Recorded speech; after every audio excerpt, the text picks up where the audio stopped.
Mesdames, Messieurs, bonsoir, soyez les bienvenus dans ce journal. Dans les titres ce soir, un nouveau renvoi dans l'affaire Lisane au prud'homme. L'audience devait avoir lieu cet après-midi, mais l'affaire est renvoyée au 19 novembre prochain. Nous verrons pourquoi.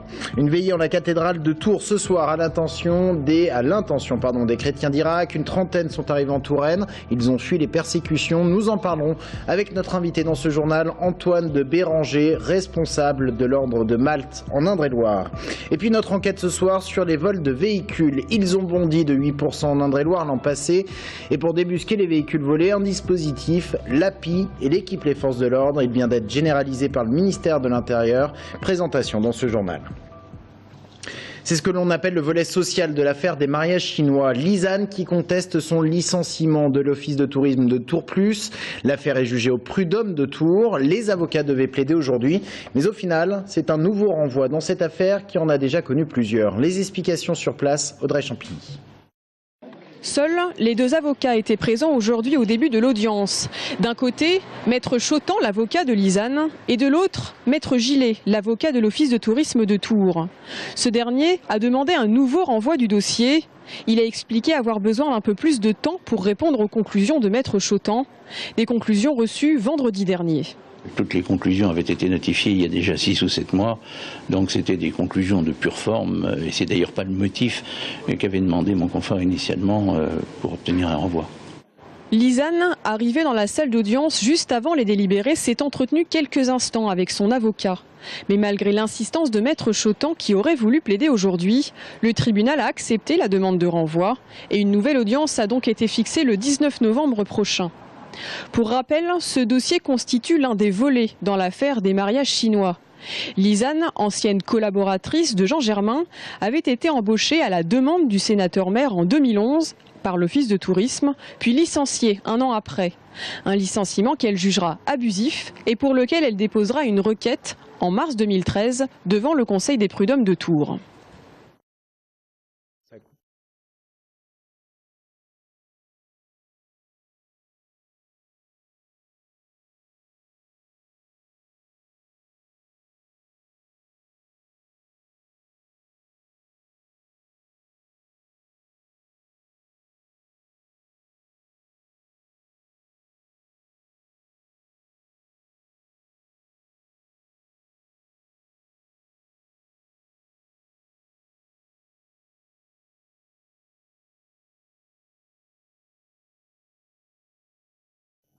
Ah, veuillez nous excuser, nous avons été victimes d'une coupure d'électricité ici à TV Tours. On va donc reprendre le déroulé de notre journal et on va parler de ce recueillement ce soir en la cathédrale Saint-Gatien de Tours.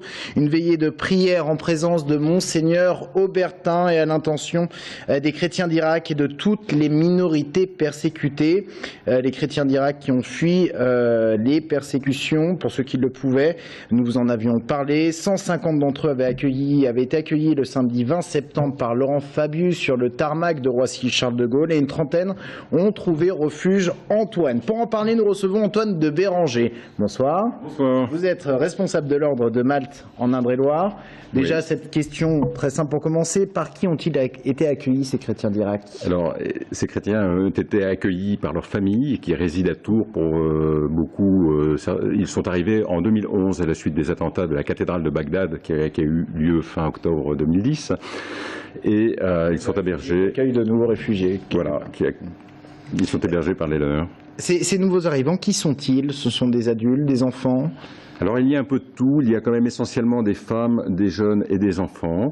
Alors il y a une dizaine d'enfants de moins de 10 ans, il y a un petit peu moins d'une dizaine d'étudiants, et puis le reste est composé d'adultes et de femmes et aussi de personnes âgées. Comment la vie s'organise pour eux ici? Alors, ces étudiants par exemple? C'est la grande question que nous allons essayer de traiter dans les semaines qui viennent. En fait, leur première préoccupation quand ils ont touché le sol tourangeau, c'était de pouvoir reprendre leurs études. Donc ça va passer dans un premier temps par l'acquisition du français. Et puis ensuite, très certainement, ils vont pouvoir réintégrer leur cursus. Qu'ont-ils subi comme violence là-bas en Irak? Alors, Ils ont été chassés pour l'essentiel de ceux qui sont arrivés ici de Mossoul, lors de la prise de Mossoul par Daesh, l'État islamiste. Ils ont eu le choix en réalité entre trois choses. La première était de se convertir à l'islam. La deuxième, c'était de payer un impôt avec probablement la perspective de repayer le même impôt le lendemain pour pouvoir rester. Et puis la troisième, c'était de fuir. Donc ces familles, 35 000 personnes à l'époque ont quitté Mossoul dans la nuit ou vraiment dans une très très grande urgence. Et quand elles ont pu emporter des biens avec elles, elles s'en sont fait déposséder en sortant de la ville. Donc elles ont vécu pour beaucoup plusieurs semaines sous des tentes à 45 degrés. Est-ce qu'ils ont l'espoir de rentrer chez eux un jour? Alors, oui, certainement, peut-être pas pour tous, parce qu'il faut aussi comprendre que les premiers qui ont commencé à fuir au lendemain de la guerre d'Irak en 1991. Ils ont quitté Bagdad pour aller se réfugier à Karakoche. De Karakoche, ils ont été rechassés à nouveau, perdant tout. Ils ont fui donc vers Mossoul. Et puis là, cet été, ils ont quitté Mossoul pour Erbil. Et là, très sincèrement, ils ont besoin de se reconstruire. Ils ont surtout besoin d'un grand moment de sérénité, certainement avant de reprendre d'autres décisions.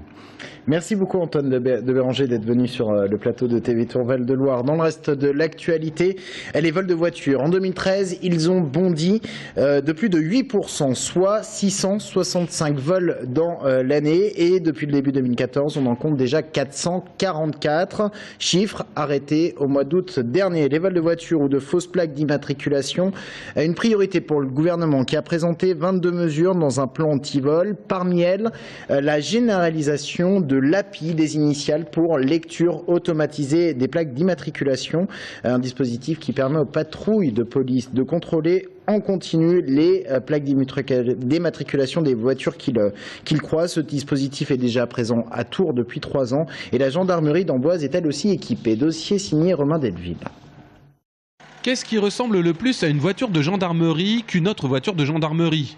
Eh bien, une voiture de gendarmerie munie du système LAPI, la lecture automatisée des plaques d'immatriculation.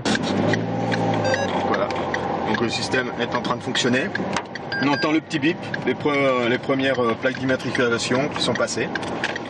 Tout ce qu'on va croiser sur la droite ou sur la gauche va être pris par le système, par les capteurs.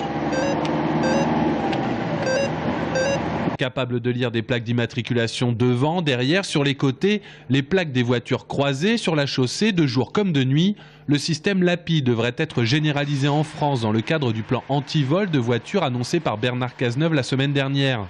L'API est inspiré d'une technologie anglaise et 2 gendarmeries en Indre-et-Loire en disposent, Tours et Amboise. Là devant, vous avez à droite et à gauche de la rampe des capteurs pour saisir les plaques d'immatriculation. Donc nous les avons ici. Et ces capteurs marchent aussi bien de jour que de nuit. C'est des capteurs aussi infrarouges. Quand le système repère un véhicule signalé, véhicule volé à droite. Les gendarmes doivent en premier lieu valider la lecture. On prévient une unité qui viendra avec un véhicule ou qui viendra plutôt en civil pour pouvoir interpeller les personnes qui viendront récupérer ce véhicule. Si nous sommes en mouvement ou en circulation, nous interpellerons, on va bloquer la voiture et nous allons interpeller et faire le contrôle des personnes qui sont à l'intérieur du véhicule. En zone gendarmerie, l'API excelle sur les parkings des zones commerciales ou des hôtels, là où il enchaîne la détection des plaques. La moyenne, selon les gendarmes, c'est une voiture détectée par semaine pour vol de véhicules ou usurpation de plaques. Sur des sites de vente de véhicules, des personnes récupèrent les plaques et pour s'en faire des doublettes, bien souvent des doublettes parfaites, une personne qui va vendre une Fiesta et puis que la vilaine personne a une Fiesta, va prendre le numéro qui n'est pas caché sur les annonces et va se faire une doublette parfaite. Donc là, c'est un petit peu plus difficile parce qu'il faut aller vérifier le numéro de série. Parmi les 22 mesures proposées par le ministre de l'Intérieur, la généralisation de l'API est aux avant-postes. Fini la saisie manuelle, la lecture automatisée approche les 2000 plaques par service de 4 heures. Par jour, l'API enregistre près de 8000 immatriculations et ces données sont conservées 8 jours. En bref, la sénatrice du Loir-et-Cher, Jacqueline Gouraud, nommée vice-présidente du Sénat aux côtés de cet autre vice-président. Elle a été désignée par le groupe Union des démocrates et indépendants. Elle est ancien maire de la chaussée Saint-Victor, est âgée de 63 ans. Un préavis de grève déposé pour demain au CHRU de Tours. Préavis de grève de l'intersyndicale qui réunit 7 organisations. Les syndicats qui s'opposent, on vous en a parlé lundi, au projet de restructuration présenté par la direction de l'hôpital. Pour faire des économies, la direction prévoit des fermetures de lits dans certains services et des déplacements de personnel. Avant de refermer cette édition, cette information qui concerne les nappes phréatiques dans notre région centre. Leur niveau est bon, vous le voyez à l'antenne. Elles sont plutôt bien remplies, nos nappes. Celles qui affichent le niveau le plus bas, ici en jaune, eh bien, sont dans la catégorie normale à faible. C'est donc une situation très positive. Dans un instant, notre invité Xavier Datteux, le président du nouveau centre d'Indre-et-Loire et maire adjoint en charge des sports à la mairie de Tours.